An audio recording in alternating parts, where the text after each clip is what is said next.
a história desse filme é muito longa e muito improvável, assim, porque ele surgiu. Eu não sei explicar como esse argumento surgiu exatamente. Surgiu um dia, sei lá, nessas coisas, uma ideia, e aí começamos a fazer, mas ele surgiu numa chave completamente diferente, que era uma chave de comédia. Uma coisa meio como uma comédia popular, digamos assim, num outro contexto de tudo, da minha vida, do Brasil, da produtora, de tudo. E aí. Mas assim ele foi durante muito tempo. Chegou a existir um roteiro disso e tudo. A gente ganhou lá um primeiro dinheiro para fazer. Aí começamos a procurar elenco. E aí eu tinha esse sonho de trabalhar com a Andrea já há um tempo. Fui procurar e ela leu e ela não gostou muito, mas ela achou que tinha ali uma ideia que poderia virar um bom filme, talvez no futuro. E aí, ao invés da. Aí ela me disse Não assim: é olha. verdade, eu vou ter que corrigir você. É que eu não, eu gostei demais do argumento.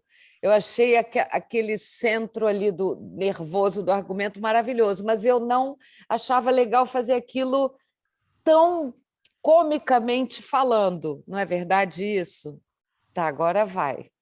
Não, sim, verdade. O que eu quero dizer, ela achou que ali tinha uma semente de alguma coisa que poderia ficar muito legal, mas ainda não estava. E sobretudo porque estava nesse gênero muito exagerado e tal. E aí eu comecei a gente foi, só que ela não me disse isso de cara. Ela falou: "Ah, achei legal, vamos almoçar". E aí a gente foi almoçar. E daí no almoço ela me explicou, falou tudo e trouxe um monte de coisa. E eu fiquei encantado. Achei, não, realmente, a gente pode pensar de novo e tudo. Eu sou, assim, sempre que eu ouço alguma coisa que eu acho que pode melhorar, assim, muito filme, obviamente eu fico, né, querendo investigar. E aí começamos a mexer, e aí tudo foi mexendo, o Brasil foi mexendo, e aí a Andrea também não tinha ainda certeza que ela ia fazer o filme. Veja, isso é importante dizer, porque quando ela foi falar comigo, não só ela não tinha certeza se ia querer fazer, como não sabia se ia poder fazer, porque tinha uma agenda complicadíssima, o filme ainda não estava totalmente captado, mas ela topou e colaborando mesmo sem saber se faria o filme no futuro. Aí a gente foi mexendo, mexendo, quando o filme já estava já numa outra formato, já mais próximo do que ele é em termos de gênero hoje, a gente começou a trazer outras pessoas, porque também teve essa ideia de fazer um filme que não tivesse um protagonismo tão marcado, né? Então que todos os personagens tivessem de alguma maneira um protagonismo também. Depois até eu acho que o título do filme que só veio aparecer lá atrás ajuda um pouco a falar dessa história, assim, porque todo mundo tem seu momento ali no filme, né? E aí quando a gente chamou a Mari, o Du e no início a Luísa, que acabou saindo do filme, aí todo mundo ajudou e a gente destruiu o roteiro de novo, várias vezes, né? Sei lá quantas vezes, assim. E aí cada um, daí tava falando aqui na entrevista passada, a Mari chegou, trouxe uma referência que mudou tudo, o Du falou coisas que mudou tudo, e aí eu sei lá quantas vezes o filme foi mudando, já não sei mais.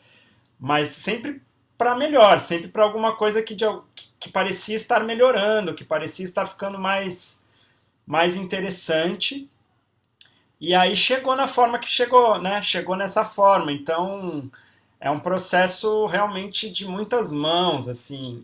Depois, claro, quando entra todo mundo colabora um pouco, né? Mas assim, no caso especificamente desse filme que não é muito comum, a gente realmente demoliu o roteiro, sabe? Me lembro da gente fazer reunião assim com o elenco todo e fichinha na parede, como se fosse uma sala de roteiro mesmo.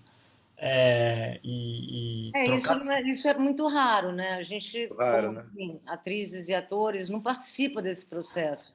Tanto o Gustavo foi muito generoso, ele abriu o filme para a gente, demoliu o filme na nossa frente e deixou a gente reconstruir aquilo de outro jeito. E a gente foi se ajudando, de verdade, sentado na mesa e gastando o neurônio com aquilo, querendo que aquilo funcionasse de alguma maneira, mas muitas vezes sem saber, né, para É onde interessante levar. vocês falarem naturalmente disso. Seria a minha segunda pergunta, né, para envolver vocês três. Tanto a Mariana quanto o Eduardo são creditados como consultores de roteiro e a Andrea como corroteirista, junto com o Gustavo, né?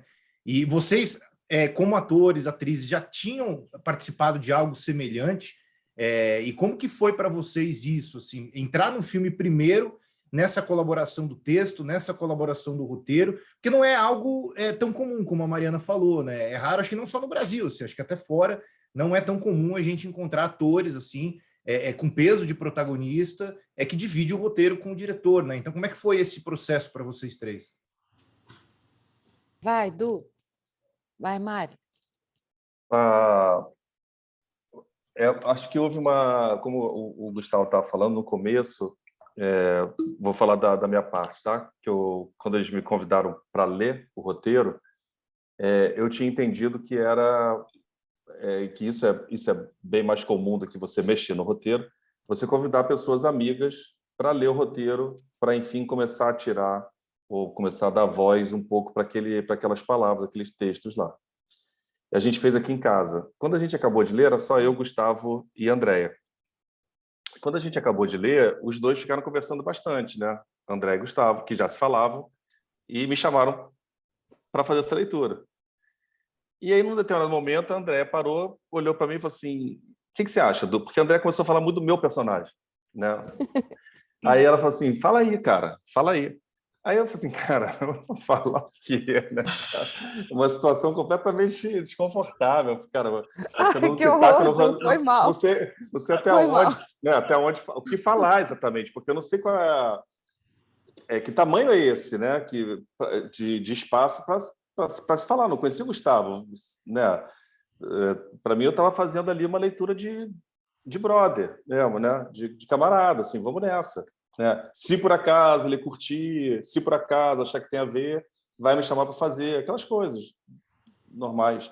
Ou o filme não vai sair, outras coisas também, tá? Muito normal. O filme não acontecer e tal. E aí começou isso, a gente começou a receber pessoas que são muito colaborativas, muito autorais, né? A Mari, a Luísa, a Raiz, que no final das contas acabou não podendo fazer, mas também que contribuiu bastante. E aí começou um processo colaborativo que eu já tinha acontecido no teatro, já tinha participado de um processo assim no teatro, mas no cinema realmente nunca. Mas acho que no final das contas, a gente separando as etapas, a etapa de construção do roteiro, comparando com o teatro, é a mesma, até você começar a ensaiar e você executar, porque você vai para o teatro e vai para o cinema, são formas diferentes. Mas esse primeiro momento de construção, de reconstrução e de mesa, para você levantar ideias, né? O Gustavo vinha para cá, para o Rio, voltava para São Paulo com a cabeça fervilhando de coisas, né? De jorros, de vômito, de uma opção de coisas, e voltava 15 dias depois, 20 dias depois, com um novo roteiro a partir de tudo que a gente tinha conversado. Aí a gente lia de novo, aí a gente falava de novo, aí voltava o Gustavo com o cabeção, né, para São Paulo. Foi isso, foi indo. E até na hora da filmagem, e aí como acontece com a gente, quando a gente tem um diretor que dá esse espaço para a gente, ainda rolaram algumas contribuições, né? Aí, né, já aliadas já à contracenação e enquadramento, essas coisas. Mas eu acho que o fundamental é o que a Mari falou sobre a generosidade, muito inteligente do Gustavo, né? Eu acho que ele sacou que ele tinha uma galera que estava super a favor, né? E uma galera maneira, assim, a fim de fazer e contribuindo legal, né? De uma forma legal. Vai, Mari. Não, acho que é isso. Acho que isso é muito característico do Gustavo, assim. Acho que não é tão simples para um diretora fazer isso, né? É isso, é um cabeção na ponte aérea. Pegar um roteiro, deixar ele ser tão, assim, mexido e questionado e, né? Precisa de muita certeza, assim, muita confiança. Então sempre senti que às vezes que o Gustavo vinha, viu a minha peça, assim, que a gente conversou depois, também me iluminou muita coisa, me trouxe muita coisa também. É um assunto que nos interessava a todos falar, não de um jeito cômico, né? Então, a hora que eu não estava nessa fase, mas depois eu entrei, o filme já não era cômico, Ele tinha momentos engraçados, que eram, na verdade, tragicômicos.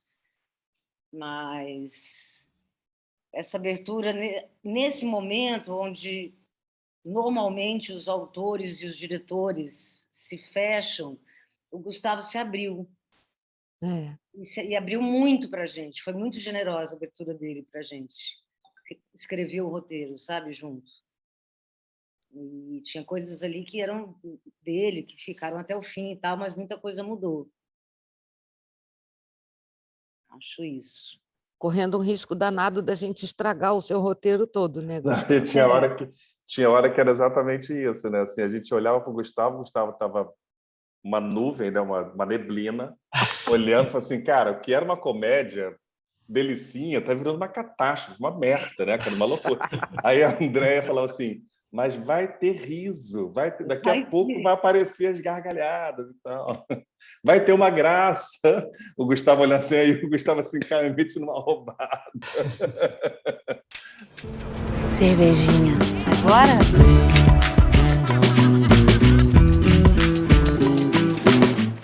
Aproveitando essa deixa do riso, Edu, eu queria ver com a Andréia, principalmente, já que ela, digamos assim, deu o pontapé inicial dessa mudança de gênero do filme, né? Essa tua interpretação muito mais contida, né? O quão desafiador foi isso para você, né? Ter essa limitação de movimento dos braços, do corpo, da perna, da própria voz. Porque a gente que não é profissional de atuação, né? Para mim é dificílimo, né? Mas eu queria saber de você especificamente, né? Como que foi para você? Se você já teve algum outro papel na sua carreira em que você estava impossibilitada ali de gesticular, de falar, porque realmente, assim, eu dei risada em muitos momentos que você não falou nada e eu dei risada muitas vezes com o movimento do teu olhar, assim, sabe? E eu acho que para mim isso deve ser super difícil para um ator, né? Para uma atriz encarar. Como é que foi para você isso? Foi legal. Foi bem legal poder fazer essa mulher assim com tanta limitação, assim, assim, não largada, porque né, o personagem do Du, da Mari, da Lara, tal, tem da Karine e tal. O filme é construído a partir desse convívio de afeto, né, muito grande, assim, não abandonar, né, o não abandono de alguém que está com todas as limitações possíveis e imagináveis dentro da vida, né? Está posto isso. Então, mas foi muito interessante fazer, porque tinha a Márcia Rubim ajudando muito, tinha a doutora Cristina, que também ajudou muito a gente a construir isso, a Mari, o Du e a Lara me ajudaram para caramba, o Gustavo nem se fala. Então, foi interessante porque eu achava também que essa personagem ela falava muito de todos nós, assim, dos nossos medos, do que vai ser a nossa vida daqui a 10 minutos ou 5, a gente não sabe nunca nada, do que a gente talvez precise enfrentar um dia com os nossos pais ou com alguma pessoa muito amada. E como fazer? Então, para fazer a Bia, para mim, eu sentia menos o desafio assim, eu como atriz, menos uma coisa de forma, eu, atriz aqui, mas mais assim, representando, interpretando ali, a gente sabe que é mentira, né? Mas como seria? Como seria para a gente estar nessa situação, viver isso, né? Precisar de tanta ajuda, não ter como retribuir nada e, de repente, acorda. Como é isso na vida concreta de todo mundo? Como é que se opera essa relação com os outros e com você mesma? Né? Até uma moça falou, porque ela recupera o tempo perdido. Não, eu não acho que ela recupera nada. Ela reaprende, né? Ela aprende tudo de novo. É que nem você, quando quebra o braço direito, você tem que escovar o dente com a mão esquerda. É difícil a beça. Então, imagina você estar ali há anos parado, assim. Então, acho que tem essa beleza no filme, que suplanta qualquer coisa virtuosa assim, olha que perfeição. Eu acho que o que move o filme é toda a geração de afeto que rola ali em volta. Claro, tem um lado bacana que foi feito pela Márcia de preparação, que eu fui atrás, corri atrás e tal, faz a perna assim, faz assado. Mas isso não foi o foco fundamental do trabalho de todos nós assim no filme, né, Gustavo? A gente tinha esse outro lugar assim, como é que isso funciona na vida real? E aí, como é que ela tá? Tá ótima, inacreditavelmente bem. E o que aconteceu? Por que ela acordou? A gente tá achando que foi meio que um milagre. Sou a Sandra, que cuidava de você. A questão toda é que a Bia, ela tá com uma compreensão ainda muito limitada da realidade. Tá, isso significa o que exatamente na prática? Bonita ela. Eu tranquei a faculdade, eu vou me dedicar à recuperação da Bia full time. Você trancou a faculdade? Por que você fez isso? O título do filme também, ele pegando o gancho no que você falou, André, dessa questão dos afetos, né? Essa coisa do ela e eu fiquei o tempo inteiro no filme percebendo a dificuldade ali das personagens. Muitas vezes, a dificuldade principal para mim, na minha primeira percepção do filme, não era nem entender aquela situação, né, da mulher que acorda depois de 20 anos, mas era mais se entender e se colocar naquele momento, né? O pai, a atual esposa, a filha. Então, muitas vezes eu vi essa batalha, assim, né? E como é que isso também foi para vocês mostrar essas dificuldades? Porque vocês poderiam ter ido para um outro lado do filme, né? Como que seria o Brasil depois de 20 anos, né? A pessoa dorme 20 anos e acorda. E vocês foram para dentro de casa, né? Nas tensões internas ali, naqueles pormenores da família, sabe? Que me parecem muito mais importantes e relevantes do que o que está acontecendo ali do lado de fora da casa, né? Legal. Vai, Gustavo. Então, pois é, isso aconteceu de verdade, assim, acho que as primeiras versões do roteiro tinha muito essa coisa que é muito tentadora de você fazer a coisa de como é que a pessoa vê o mundo moderno, a tecnologia, a internet e tudo. Só que o filme, isso foi sendo expulso do filme pelas dinâmicas, mesmo que a gente ia sempre achando que era mais interessante falar sobre as pessoas, e isso foi sumindo naturalmente, assim, e acabou virando muito dentro da casa. A gente também, quando viu, a gente tinha escrito muita cena que se passava nesse ambiente da casa, e a casa tinha uma geografia muito específica. A gente tinha que achar uma casa que a gente queria que o quarto da Bia fosse um pouquinho afastado, né, que fosse o medíocre, sabe, que não estivesse ali dentro. A gente queria que tivesse essa marcenaria, que ele trabalhasse em casa enfim, tivesse. Aí, sei lá, foi ficando para dentro mesmo. A casa foi ganhando uma importância, as relações interpessoais foram ganhando muita importância, e tudo que era mais anedótico com relação à tecnologia ou à política foi saindo, porque também tinha a tentação de fazer comentários políticos o tempo todo, né? E a gente foi tirando naturalmente, assim, do filme, e acabou deu nisso aí que você viu, não sei lá, no final. Não, e a cena sem dar spoiler, né? Mas a cena do celular e do copo ali é sensacional, né? Aquilo diz tudo, né? Aquilo estava no roteiro, aliás, inclusive, ou não? Como é que foi? Tá. E como que seria para vocês, já que vocês expulsaram, né, essa tentação do filme, né?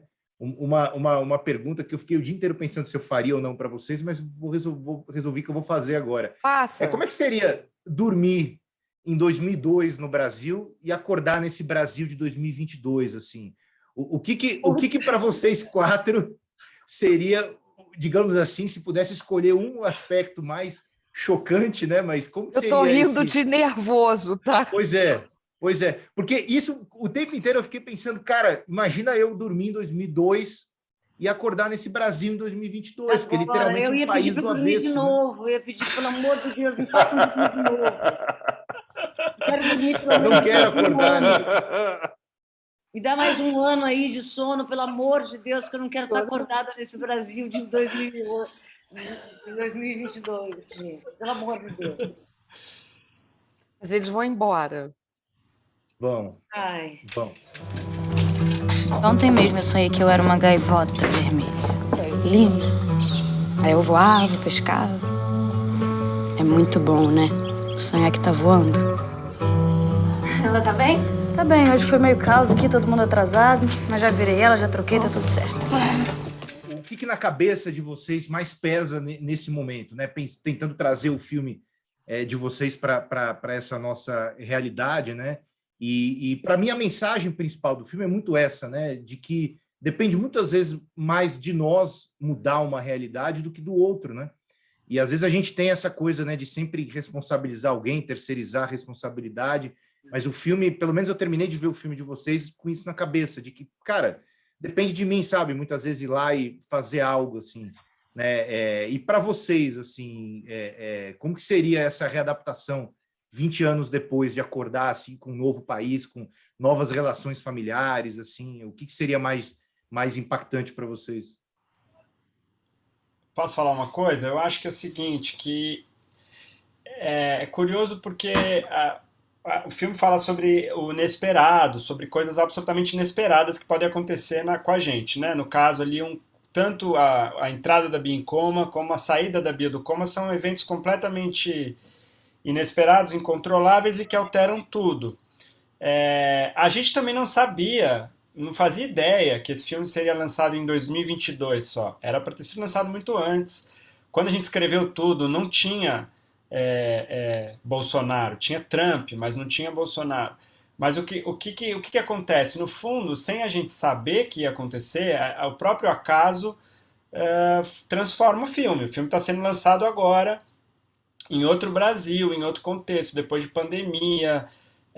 Mas eu acho que ele ficou interessante justamente porque as pessoas vivenciaram um pouco, todo mundo, o mundo inteiro vivenciou um evento absolutamente, né, incontrolável, que altera muito tudo e que mexe com questões de doença, de cuidado, de morte, de perda. E acho que o filme acaba valorizando muito, falando muito sobre a importância do cuidado, né? E a gente está vivendo, eu acho, uma realidade hoje no Brasil muita gente de valorizar o oposto disso. Eu acredito que não é todo mundo, o Brasil é muito melhor do que isso, mas tem uma parte aí que está no poder hoje que é o anticuidado, né? É o individualismo, é a arma, vamos matar o outro, é o salve-se quem puder. E o nosso filme não, o nosso filme é o que a Andrea estava falando, né? Não é o salve-se quem puder, é todo mundo aqui, vamos ajudar quem precisa, vamos se juntar e tal. E isso de maneira que a gente não previu, mas eu acho que a leitura hoje, para mim, ficou forte por causa disso, sabe? Da gente valorizar o coletivo, o cuidado, o afeto, o carinho de uns pelos outros, de aceitar as diferenças, de conviver com dificuldade, e não de sair abandonando as pessoas pelo caminho, dando tiro, matando, né? Enfim. O filme é carinhoso, né? Ele não é romântico, ele é carinhoso. Eu acho que ele é meio João Gilberto, sabe? A cena da Andréia com a Karine na praia, nós duas fumando. Tem ali uma dificuldade, mas tem um carinho que falta, né? Que a gente sente muita saudade desse carinho que o Brasil perdeu. A gente só apanha, só cospem na gente, rasgam placa e jogam um em cima. E eu acho que é um filme que traz um carinho, que eu espero que as eleições tragam também logo com esse carinho para a gente, que está todo mundo... Eu me sinto machucada, como se eu tivesse apanhado. Tivesse apanhado, assim, não só dos eventos políticos, mas de toda a pandemia, mas, sobretudo, né, com a cultura, com a educação, com a saúde do jeito que está. É tudo difícil, tudo dolorido, tudo muito difícil, assim. Então, eu acho que esse é um filme que eu estou indo ver hoje, o filme com saudade desse Brasil e dessa possibilidade de relação, que eu acho linda no filme. Linda. E da mudança, né? Acho que os personagens de vocês três, né? Mas, assim, principalmente a personagem da Andréia, essa questão da transformação, né? Que é muito importante também, né? A gente entender que nós podemos mudar e a gente muda, né? Dia após dia, né? Eu queria falar uma coisa do personagem Dudu, que eu acho incrível, porque o personagem Dudu no filme, ele faz ele é um construtor de pontes, né? Então eu acho lindo no filme isso, que coube ao homem do filme ser o construtor, né? O cara que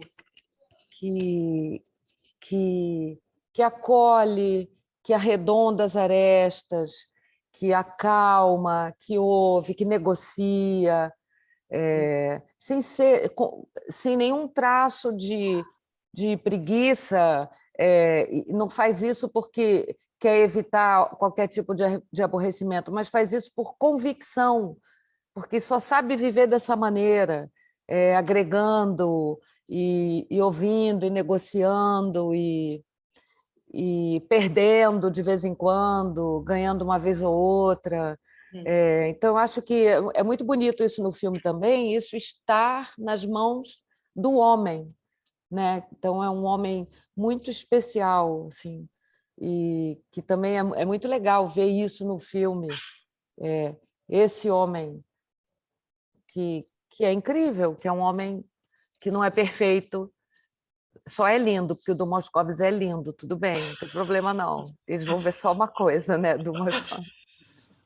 Eles vão ver só uma coisa. Eles vão ver só uma coisa, mas eu acho isso muito, muito forte no filme. Esse lugar, que normalmente é um lugar feminino, né, da mulher, que ficou nas mãos do Dudu, e é maravilhoso, eu acho. Sabe que é curioso você estar falando isso, André, porque ultimamente, né, ultimamente sim, mas recente, esses dias agora, tem sido uma sequência de movimentos muito dolorosos, né? E sempre muito masculinos, né? Sempre. E aí eu vi um post do Chico César, agora, uma foto dele reta, assim, no espelho, ele sem roupa, e falando, estou acordando em Teresina, perguntando o que é um homem. O que quer dizer um homem? Aí ele dá uma explanadinha sobre isso, né? Do jeito Chico César lá de ser. Deu uma agora. Coisa mais linda do mundo. É a coisa mais linda do mundo, porque é sintética, assim, sintético não é, ele tem síntese, ele é rápido, ele é preciso, muito poético, e ele acaba perguntando, ele acaba dizendo que ele é confundido muitas vezes em aeroportos, ele é confundido de ser uma mulher, né? E ele fala: ainda bem que me confundem com uma mulher. É lindo, né? É lindo. E é sobre isso que a gente pensa o tempo todo, né? Assim, esse lugar com muitas mulheres, né? É muito duro, é muito duro, é muito sofrido. Sabe, assim, a gente vai entrar para um outro viés agora que não tem nada a ver, né? A gente para outro lugar. Mas esse lugar do homem, né? Também, né, cara? Porque eu estava ouvindo o Piero falar sobre tudo, vocês falando agora, eu fiquei mais ouvindo sobre tudo que vem acontecendo, essa coisa do nosso Brasil e tal, e fiquei pensando na ameaça, que vocês não comentaram da ameaça, né? A gente vive sob ameaça. O tempo todo a gente é ameaçado, explicitamente. Assim, além das coisas que acontecem, a gente vive sob ameaça. Então, assim, a gente invertendo e trazendo para o filme a ameaça, entre aspas, daquela mulher acordar, ela é totalmente subvertida. Não existe uma expectativa dela acordar, mas também não existe um assombro daquilo. Fala assim, caralho, tomara que ela não acorde. A gente só... né? Mas é sério. Né? A gente vive isso. Né? A gente convive. A gente vive diariamente com a... E é um dia depois do outro, um dia depois do outro. E quando ela, enfim, acorda, todos lidam do seu jeito. Né? E que é lindo. Ela é neuro, só que ela teve que parar agora pra cuidar da mãe dela. Pra cuidar de você? Não, pra cuidar da Bia. Você que tá falando alto, cara. Fala direito comigo. Boa noite. Por que vocês estão com raiva um do outro? É porque eu tô de saco cheio dessa puta confusão que virou a nossa vida e a nossa casa aqui.